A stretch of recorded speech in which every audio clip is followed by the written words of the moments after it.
Now that you've introduced yourself, the meeting will begin. During the meeting, you might need to give your opinion on the different agenda items which you are discussing.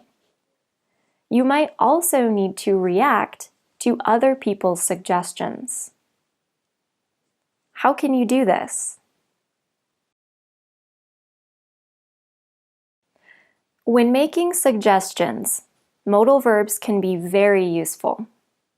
Should, ought to, or might want to can express something you think is a good idea, but not an obligation.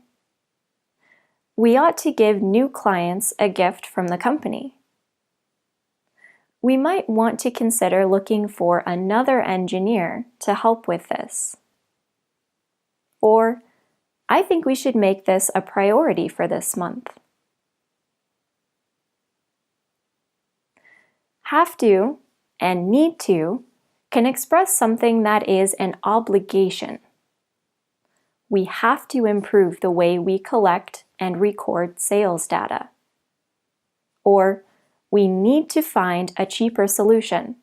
Our budget is very tight. Remember, you can also use these to make negative suggestions. We shouldn't rush this. We need to think it through carefully. Or, we don't need to hire new staff at the moment. Now, it's your turn. Choose a phrase and make a suggestion for something in your own company.